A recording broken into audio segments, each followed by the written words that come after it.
YouTubers, it is your friend Shondia Strowman, Realtor of Choice, out here making dreams reality, coming to you straight from Columbia, South Carolina, servicing Columbia and surrounding areas. Hey guys, I just finished the call and figured I'd jump on here because I thought it was really important to kind of share. As a real estate agent, a lot of times you see a lot of dual career agents. That means they have a full-time job and they also do real estate on the side. And most of the time, those agents want to transition into a full-time real estate agent situation, right? So a lot of times some people just take the leap like I did and just jump into it, or for some reason, they kind of do the dual career for a while until they feel comfortable doing it full time. And a lot of times I get asked questions like, okay, Shandia, so what do I need to be full time? What does that look like? What do you think I need? So here's my advice. You need clients. Let's start with that. And seriously, I mean, you really do. You need clients. You need to have a pipeline. You need to have people in your pipeline. You need to have closings already scheduled. And let me be more specific and kind of goal set, because it depends on what your income is. So you need to look at what it would take to replace your income, especially if you have a family. That's pretty important. So look at what your monthly income is. Look at your average closing. So what do you make? How many closings per month? What does that look like?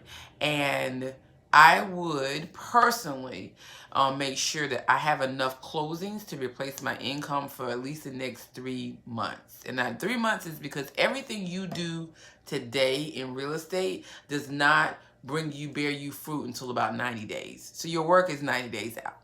Okay? The other thing is, not only should you have about 90 days worth of clients and closings ready, you should have a significant amount in your pipeline. So when I say pipeline, I mean people who you already have pre-approved that you're working with, sellers who are ready to list. If you're doing a selling business, listing side, if you're doing buy side, you should have people who already are in the process of being ready within the next 30, 60 days to be ready to buy. For example, right now in my pipeline, because my goal for 2020 is to do about a 70-30 split business, 70% sellers, 30% buyers. So right now I have 7 listings that will be ready to either list in the next 30 to 60 days, right? And then I have 10 buyers, 4 of which are already pre-approved, and then the other 6 will be ready to go within 30-60 days. That's what's in my pipeline, right?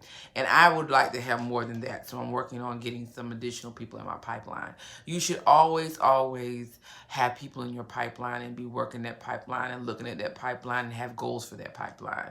So my goal is to never have a minimum of 10 people in my pipeline that I'm talking to or working with or at the lender. And then as far as listings, have at least 6 listings ready to go or have listing appointments ready to go at that point.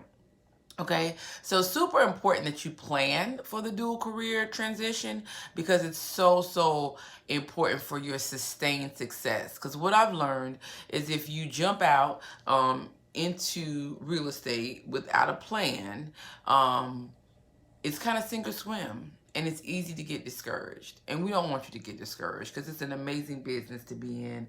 There's amazing potential to do so many different avenues with this. And so we want to make sure that you are set up for success.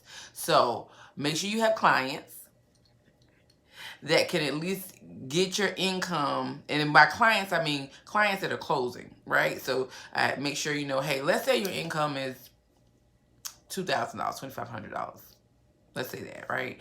So you want to have, let's say most of the time, if you're averaging 170 to 200,000, which is kind of where homes are averaging right now. If you're averaging that, then you really only need 1 closing a month, right? So you need a closing in January, closing in February, closing in March. And you need to have those in the pipeline, or have 2 closings in January and 2 closings in February that are ready to go, that are going to close. You need to have a buffer closing because closings do fall through. We don't like that. We don't like to hear that, but they do. So, very important that you have those, okay? And then have pipeline going.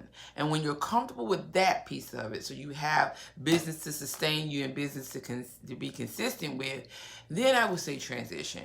But always have, a plan and be ready for that. Because transitioning to this full-time means that you no longer have that check that is coming on time every month. That means you now are responsible for creating that stream of income. So super important that you're ready for that and that you are on point with that. All right. So for all you dual career agents looking to come full-time into real estate, you can do it. Just prepare for it. It's about consistency. It's about follow-up, and it's about planning. Good luck, guys.